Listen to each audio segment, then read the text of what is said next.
Hola, muy buenos días. El día de hoy vamos a discutir eh, acerca de una estructura muy importante a nivel celular, que es la membrana plasmática. La membrana plasmática o membrana celular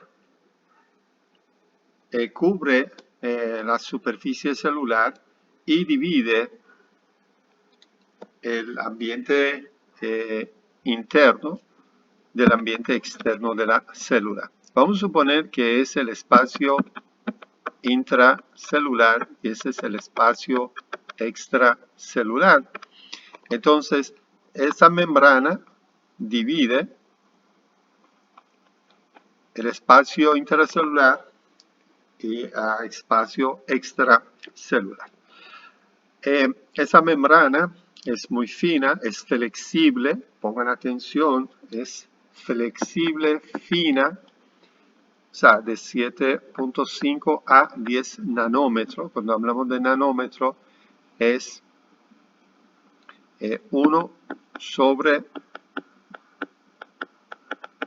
1000 millones de metros. O sea, si agarramos un metro y lo dividimos, dividamos eso 1000 millones de veces, estamos hablando de un nanómetro, que ven que es un espesor muy pequeño. Otra de las características importantes que es la elasticidad, que la membrana tiene una elasticidad, no es algo duro, sino es algo que tiene flexibilidad, es muy flexible. La membrana plasmática está formada por esos elementos. Tenemos 55% de proteínas, tenemos 25% de fosfolípidos, 13% de colesterol, 4% de otros lípidos y un 3% de carbohidratos. La historia comenzó en el siglo pasado, donde los científicos tenían la seguridad que existen lípidos a nivel de la membrana, pero no tenían certeza. Y poco a poco, durante muchos años, llegaron a esa teoría, a esa conclusión, que el fosfolípido, que luego vamos a conocer su molécula, tiene unas características muy especiales. Vamos a ver cuáles son esas características de fosfolípidos, que es la parte más importante de la membrana celular. La molécula que forma la membrana celular en su gran proporción se llaman fosfolípidos. Esas moléculas de fosfolípidos tienen una cabeza. Esa es la cabeza de fosfolípido y tiene cola. Entonces, la cabeza y la cola. La cabeza está formada por dos componentes. Tiene un componente de fosfato y tiene un componente de glicerol. Y la cola está formada por ácidos grasos. Esa es la forma que tienen los fosfolípidos, la molécula de fosfolípidos. La cabeza tiene una característica muy importante, que es hidrofílica. ¿Qué significa hidrofílica? Que es amante de agua, o sea, quiere siempre estar cerca de agua. Y la cola es hidrofóbica, o sea, tiene fobia al agua, quiere decir que quiere estar lejos de agua y más cerca de grasa. Entonces, conociendo esas características, esos fosfolípidos siempre quieren que la parte de la cola, que es la parte que quiere estar cerca de grasa, quieren estar uno cerca de otro. Entonces, tiene una tendencia que las colas quieren estar cerca y la cabeza hacia afuera. Y esa es la única forma que nosotros podemos justificar cómo pueden estar organizadas las moléculas de fosfolípidos a nivel de la membrana. Recordando que es la parte extracelular y esa es la parte intracelular. Recuerden que por fuera de célula tenemos agua. Y por dentro también tenemos que agua. Entonces la cabeza siempre quiere estar cerca de agua. La cabeza quiere estar cerca de agua. Entonces la parte lipídica quieren estar cerca. Ese es el concepto de bicapa lipídica. Bicapa lipídica quiere decir, recordando, vamos a suponer que esa es la membrana, esa es la parte externa de la célula que tiene mucha agua y ese es dentro de la célula que también tiene mucha cantidad de agua. La cabeza hidrofílica quiere estar cerca de agua y la cola, que son hidrofóbica, quieren estar cerca. Ahí viene la formación de bicapa lipídica de la membrana celular. La membrana celular, los fosfolípidos, tienen diferentes tipos de movimientos. Recuerden que hablamos que son estructuras, que tienen elasticidad. O sea, no son duras. Podemos ver los movimientos y la elasticidad y flexibilidad que tiene la membrana. Aquí pueden observar, esa es la cabeza de fosfolípido y esos son la cola que tiene. ¿Ok? Y ven que la cabeza está hacia afuera, donde hay mucha cantidad de agua, y otra cabeza está cerca de agua que está dentro de la célula.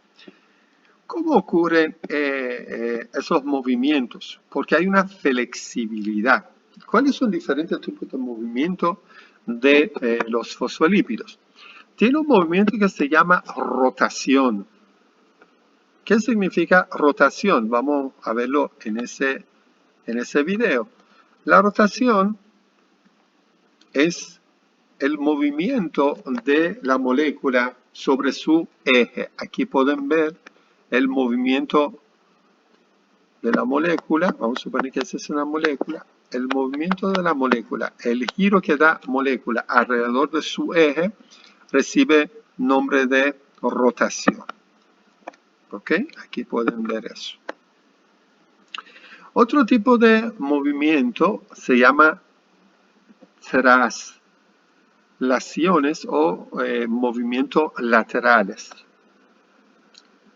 Traslación o movimiento lateral. Como pueden observar, en traslación, las células pueden moverse de manera lateral de un extremo a otro extremo. Pueden moverse de un extremo a otro extremo. Otro tipo de movimiento se llama movimiento de flexión. Ese movimiento de flexión es el movimiento de la cola. Ese es el movimiento de la cola de fosfolípidos, que podemos verlo aquí. Mire cómo se mueve la cola de fosfolípido y por ahí recibe el nombre de ese movimiento, se llama flexión. El movimiento más interesante yo creo que es el movimiento de flip-flop. Ese movimiento de flip-flop es cuando un segmento de la membrana puede ir de una parte hacia otra parte. Para que me puedan entender ese movimiento de flip-flop, vamos a suponer que usted tiene un sartén. En ese sartén están friendo un huevo. Vamos a suponer que aquí hay un huevo, están friendo. Si usted lanza ese huevo frito hacia arriba, ¿qué sucede?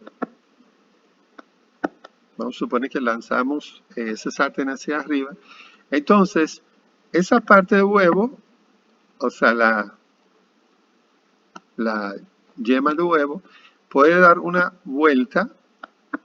Entonces, yema va hacia abajo. O sea, un movimiento diríamos, de 180 grados. Entonces, cae hacia abajo.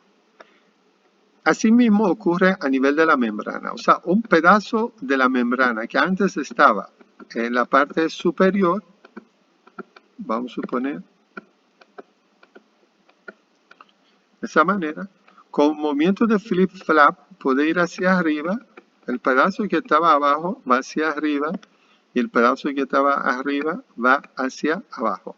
A ese movimiento se llama movimiento de flap, que pueden observarlo. O sea, un pedazo completo de la membrana puede cambiarse de posición.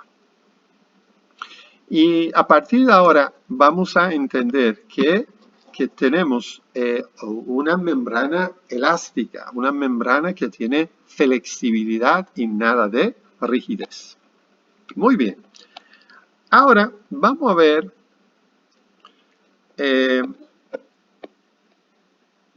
vamos a conocer diferentes tipos de fosfolípidos, ¿no? Vamos a ver cuáles son diferentes tipos de fosfolípidos. Tenemos fosfolípidos de tipo llamado fosfatidil etanolamina. Fosfatidil etanolamina o fosfatidil etanolamina o cefalina es un tipo, vamos a ponerlo en número 1, eso es un tipo de fosfolípido que se presenta en la membrana celular y es uno de los más abundantes que tenemos en la célula. Posee ácido palmítico, ácido esteárico o ácido oleico. Tiene un ácido graso poliinsaturado de cadena larga, como el ácido araquidónico. Vamos ahora con otro tipo de fosfolípido llamado fosfatidilcolina. Se llama también lecitina. Es un fosfolípido que junto con las sales biliares ayuda a solubilizar los ácidos biliares en la bilis. ¿Qué quiere decir esto? Que con la característica que tienen esos fosfolípidos, recuerdan, pueden formar unas micelas de esa manera y pueden tener la grasa de esa manera. Eso ocurre a nivel de aparato digestivo, a nivel de sales biliares y pueden a producir una solubilización de ácidos biliares en la bilis. Es el componente más abundante de la fracción fosfarídica que puede extraerse tanto de yema de huevo como de granos de soja. O sea, a nivel de yema de huevo, nosotros podemos encontrar una cantidad considerable de fosfolípido. La fosfatidilcolina, uno de los principales constituyentes de la espícaba lipídica de la membrana celular. Y dicen algunos libros, ese es el componente más abundante entre los diferentes tipos de fosfolípidos a nivel de la membrana. Vamos con otro, el número 3, fosfatidilserina, que es un fosfolípido que usualmente se mantiene en la monocapa lipídica en la parte interna. O sea, si esa es la membrana, fosfatidilserina está en la parte interna de la membrana, a nivel del lado de citosólica, o sea, a nivel de citosol. Vamos a suponer que esa es la célula, esa es la parte de citosol, esa es la parte externa. Entonces, ese tipo de fosfolípido está en la parte interna de la membrana. Cuando una célula sufre apoptosis, o sea, una muerte programada, ese es el concepto de apoptosis, hay una enzima que se llama filipasa. Déjame explicar eso. Vamos a suponer que esa es la membrana. En la parte interna mencionamos que tenemos la fosfatidilserina. Esa fosfatidilserina no puede salir hacia afuera porque está pegado en la parte interna de la membrana con ayuda de una una enzima llamado filipasa. Esa filipasa ayuda que no exterioriza el fosfolípido, o sea, no salga hacia fuera. Pero ¿qué pasa? Cuando ocurre un daño a nivel celular, esa enzima llamado filipasa no puede tener su efecto sobre fosfatidilcerina. Entonces, fosfatidilcerina puede estar expuesto, o sea, se queda expuesto fuera de la célula. ¿Y qué sucede en este caso? En este caso, cuando vienen a nivel del sistema inmunitario, vienen los macrófagos, esos macrófagos hacen un reconocimiento ¿con quién? Con fosfatidilcerina y pueden comenzar el proceso de fagocitosis. Aquí pueden ver sus pseudópodos y pueden fagocitar la célula propia. Entonces, cuando hablamos de apoptosis, que es la muerte celular programada, para ese proceso, para que los macrófagos puedan ayudar en ese proceso, la fosfatidilcerina debe estar fuera de la célula, o sea, debe estar expuesto. Entonces, de esa manera ocurre un reconocimiento entre macrófago y la fosfatidilcerina y ocurre el proceso de fagocitosis. Es importante en potencializar también la memoria, esa fosfatidilcolina muy importante, fosfatidilcerina muy importante en el proceso de la memoria, y también deterioro de la memoria y acelera el envejecimiento. Recuerden que el envejecimiento también es un proceso de apoptosis, muerte celular programada. Todo eso se relaciona con fosfatidilcerina. Número 4, tenemos los fosfoinosítidos. Wow, qué difícil decir. Poseen especial relevancia en biología celular, puesto que actúan como segundos mensajeros en la traducción de señales de la célula. Sobre los segundos mensajeros, nosotros vamos a hablar en Fisiología 1, pero por ahora yo quiero que ustedes tengan ese concepto que la fosfatidilinositol tiene una de sus funciones importantes, funciona como segundo mensajero. Hay otro tipo de lípidos que mencionamos ahorita que forman un 4% de total de componente de la membrana celular. Entre ellos tenemos el esfingomielina, que es un tipo de esfingolípido. ¿Qué son los esfingomielina? Esfingomielina es un tipo de lípido que se encuentra a nivel de la membrana de células animales, en especial en vaina de mielina. Recuerden que a nivel de las células nerviosas, dependiendo de la posición que tengan, si están a nivel periférico o a nivel central, existen una serie de células que producen mielina. Por ejemplo, células de Schwann, que aquí pueden ver cómo están enrollados, producen una sustancia que produce un aislamiento que recibe el nombre de mielina. Esa mielina producida por células de Schwann es de ese tipo de lípido llamado esfingomielina. Entre otro tipo de lípidos tenemos un grupo muy importante llamado esteroles. El esterol más importante que nosotros conocemos es el colesterol. El colesterol con su característica importante a nivel de la membrana celular.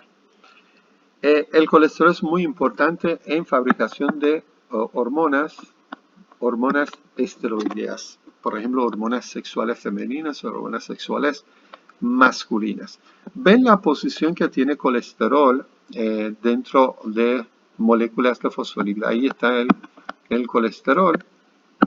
Ahí se puede evidenciar cómo se sitúa en la membrana celular.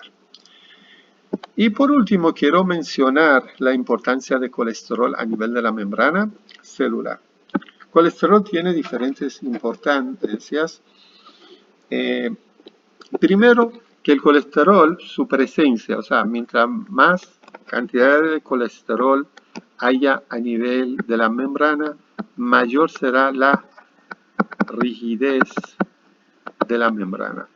O sea, quiere decir menor cantidad de colesterol, menor cantidad de rigidez. Es muy importante tomar este concepto y saber desde ya que el colesterol es vital para que haya una vida celular próspera. O sea, para que la célula pueda seguir su vida y hacer sus funciones, el colesterol es muy importante. Y por último, hablando de rigidez de la membrana, quiero mencionar, aunque no se relaciona mucho, pero podemos entenderlo un poquito mejor luego, que mientras aumenta la temperatura a nivel de la célula, disminuye la rigidez. Eso también se entiende, ¿no? Y cuando hay frío, hay una disminución de temperatura, aumenta la rigidez de la membrana celular. Con eso terminamos una de las estructuras más importantes que existe a nivel de la célula, que recibe nombre de membrana celular o membrana plasmática. Muchas gracias por su atención.